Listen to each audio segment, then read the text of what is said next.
नमस्कार, मैं अर्चना झा। आप देख रहे हैं राजधानी टुडे और आज की खबर जो है वो सिर्फ आपके लिए राजधानी टुडे से। तो अभी 48 डिग्री टेम्परेचर, आपको तो पता हो, आप न्यूज़ भी देख रहे हो, जैसा मैं देख रही हूँ आप न्यूज़पेपर भी पढ़ रहे हो, तो आपको पता है इतने टेम्परेचर में आपको बिल्कुल ये नहीं लग रहा है कि यहाँ पर आप वेट कर रहे हैं। आप कोर्ट में आए थे तो वहाँ पर कोई वेटिंग रूम नहीं है आम पब्लिक के लिए? वहाँ वेटिंग रूम हमें तो कोई दिखाई दिया नहीं। और इससे पहले भी कभी आप कोर्ट आए थे, आपको तो पता होगा, तो आपने कभी आप और कुछ लोगों के साथ ऐसी आवाज़ उठाई नहीं जो कोर्ट में भी एक वेटिंग रूम होना चाहिए पब्लिक को? बिल्कुल, मैं कोर्ट में तब आया था जब मेरा सिर एकदम काला था, तो काले से सफ़ेद होकर लाल हो लिया, मेरे बाल पक लिए, लेकिन यहाँ मुझे न्याय नहीं मिला। एसडीएम कोर्ट से लेकर मैंने सुप्रीम कोर्ट तक अपनी मातृभूमि के लिए, अपने लिए, अपने महापुरुषों के लिए मैंने केस लड़े हैं, लेकिन मुझे न्याय नहीं मिला है। कह रहे हैं जो न्याय मिल रहा है, जब ये कहते हैं हमारा देश इतना कुछ आगे बढ़ चल रहा है, कोर्ट, सुप्रीम कोर्ट, आपका 30,000 कोर्ट, इतने सारे के वकील, तजुर्बेकार वकील, फिर भी आपकी क्या ऐसी समस्या है जो आपको न्याय नहीं मिला, आपके बाल लाल पड़ गए? ये तजुर्बेकार जो वकील है ना, मुझे अधिकांश 1-2% ने छोड़ के कह रहा हूँ, अधिकांश तजुर्बा इतना ही है कि वो सामने वाले की समस्या को नाप लेते हैं, उसकी परेशानी को नाप लेते हैं, उसके जो कोर्ट का जो ज्ञान है उसको नाप लेते हैं, और उसकी जेब की गुंजाइश को नाप लेते हैं, और जितना उसकी जेब में माल है उसको सारे को खींच कर अपनी जेब में ले आते हैं, फिर उसी को पागल बनाते हैं, उसी की बेइज्जती करते हैं, उसी पे अपनी अकड़ अहंकार दिखाते हैं। ऐसे वकील तो आपका ये रोष किस चीज के लिए? आप क्या कहना चाहेंगे आपकी गवर्नमेंट से या पब्लिक से? आप अपना जो फ्रस्ट्रेशन ये निकाल रहे हैं उसका वजह क्या है, क्या बताना चाह रहे हैं आप? मेरा ये वजह है, जो समय पर न्याय नहीं मिला तो वो भी एक अन्याय ही होता है। जब 70-75 साल हो लिए देश को आज़ाद हुए, और न्याय की व्यवस्था ऐसी है कि हर आदमी यहाँ परेशान हो रहा है। स्वयं सुप्रीम कोर्ट के बड़े बड़े जज, वकील ही परेशान हो रहे हैं। मैं आपको दिखाना चाहूँगा, आपने जिक्र कर दिया तो, कि सुप्रीम कोर्ट के सन्नी उपाध्याय हैं और उन्होंने एक हवाला दिया है एलजी साहब के केस का। आपके अंदर में कौन सा ऐसा सोल्यूशन दिख रहा है जो आप सरकार को या जनता को कहना चाहेंगे, जो ये चीज़ होना चाहिए जिससे कि आप जो सफ़र कर रहे हैं वो आगे कोई और ना सफ़र करे? जी, ये बिल्कुल बात है। जैसे मैं एक सच्चा भोला भाला एक आम नागरिक, जहाँ इन कोर्ट कचहरियों में सत्य में जाते लिखे रहता है। भोला भाला का कोई डेफिनेशन है क्या, दिखता है क्या भोला भाला? डेफिनेशन ये है, आज तक किसी को धोखा नहीं दिया, थोक में धोखे खाए हैं। जैसे नीलकंठ महाराज थे ना, उन्होंने विष पान किया है और अमृत बांटा है, वैसे ही महादेव के का दूत लगू मैं कभी कभी मैंने विष पान करता आ रहा हूँ और अमृत बांटता आ रहा हूँ। चलिए, तो आप चंद लफ्जों में आप बयान कीजिए जो आप क्या कहना चाहते हैं, जैसे जिससे कि पब्लिक भी थोड़ा अवेयर हो जाए, हमारी गवर्नमेंट भी उस चीज़ को अमल करे। जितने भी कानून बने हुए हैं, ये जो 1853 के हैं, 57 के हैं, जो भी बने हुए हैं अंग्रेजों के टाइम के, इन कानूनों में संशोधन होना चाहिए। बहुत बदलाव की आवश्यकता है।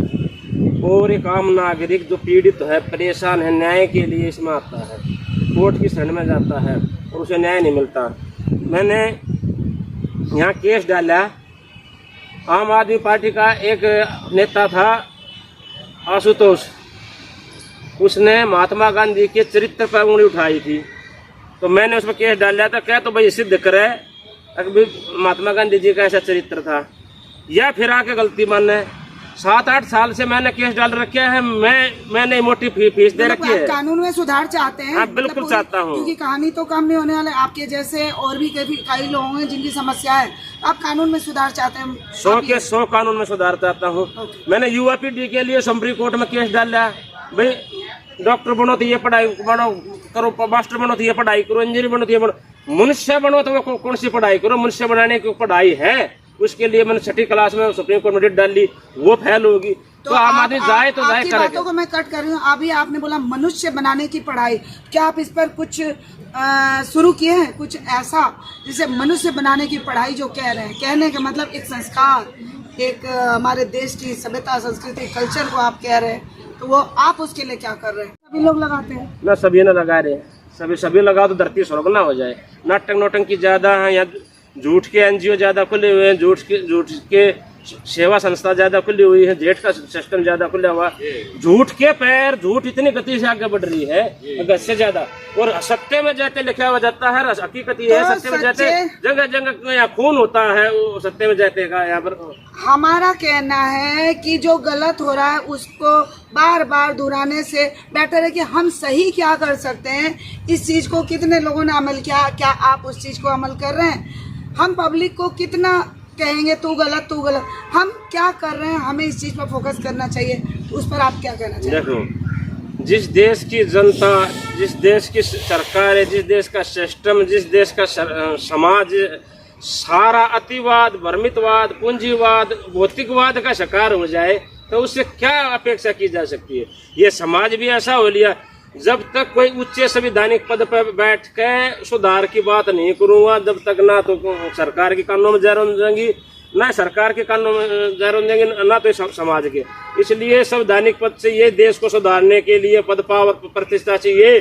जब कोई मानता है और न को कदर रह रही है, घर में इंसान की कदर नहीं रह रही, आज वो माहौल हो लिया है। मुझे पता चला आप भी एक प्रत्याशी के रूप में आए हैं, तो आप अगर आप जीत जाते हैं तो आप क्या करना चाहेंगे? आप अपने तरफ से क्या ऐसा सुधार करेंगे जो आपको लगता है आपको सपोर्ट मिल जाएगा और वो काम होगा ही होगा जो अब तक किसी ने नहीं किया?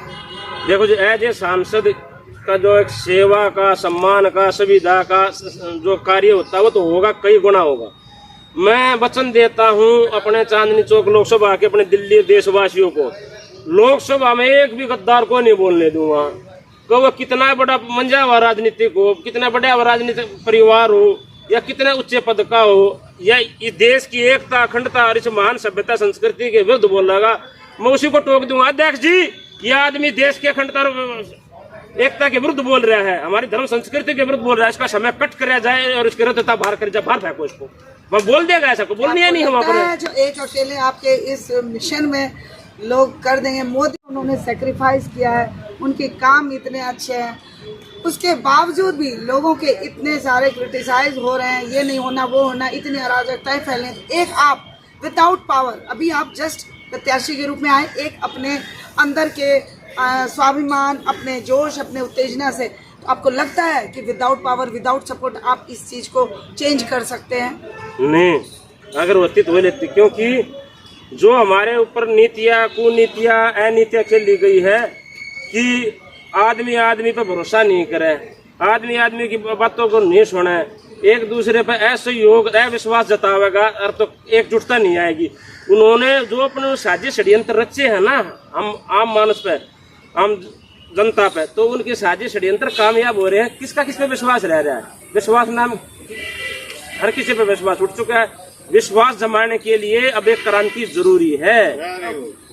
चलिए, आपसे एक और सवाल, जो अभी वर्तमान समय में जो गर्मी पर के हालात पैदा हो रहे हैं, तो इस मौसम को लेकर आप क्या कहना चाहेंगे? जो अभी इतने आग के भी इंसिडेंट हो रहे हैं, अभी हमें पता चला मेट्रो में भी शायद आग लगी, चाहे रीज़न कुछ और हो, कभी एक जगह कल्याण ज्वेलर्स में भी लगी, और भी एक जगह कहीं पार्क में देखा, कहीं किसी के उसमें कंटिन्यू लग रहा है, एक जगह कार फूक गई, उत्तम नगर में हमने खुद देखा, जो खड़े खड़े शायद लग गई आग। तो इस चीज पर आप क्या संदेश देना चाहेंगे? इस पर ये देना चाहूंगा, आम पब्लिक के लिए, दोनों के लिए, समाज के लिए भी, सरकार के लिए भी, इन दोनों को दो मानसिक रोग हो रहे हैं, जल्दी मानसिक रोग जल्दी और ज्यादा का।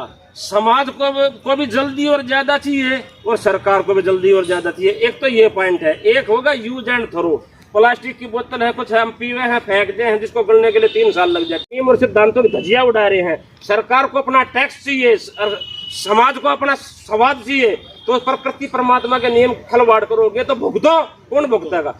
इंसान ही धरती का सबसे बड़ा बिगाड़क है, इंसान ही धरती का सबसे बड़ा सुधारक है, और सबसे बड़ी जो चीज है वह राजनीति। अगर राजनीति हमारे देश की सुधर जाए और तो आम जनजीवन मानस सबका सरल हो जाए, आसान हो जाए, जितना भी कठिन हो जाए। ये एसी में जो आग लग रही है, इतने सारे जो आग लग रहे हैं, आप ज्वलंत उदाहरण मैंने खुद देखा, जो आप कहीं एसी वाले जगह पर रेस्टोरेंट में या इधर उधर ना बैठ के प्रकृति के आंगन में शुद्ध हवा ले रहे हैं, तो ये बहुत बड़ा संदेश है मेरे विचार से आम पब्लिक के लिए, जो बहुत ज़्यादा उतावला ना हो, थोड़ा बर्दाश्त क्षमता होना चाहिए, थोड़े अपने प्रकृति का संरक्षण करें, जिससे शुद्ध और ताज़ी हवा भी मिलेगी और जो ये वारदात हो रहा है या ये जो केसेस हो रहे हैं ये सब नहीं होंगी।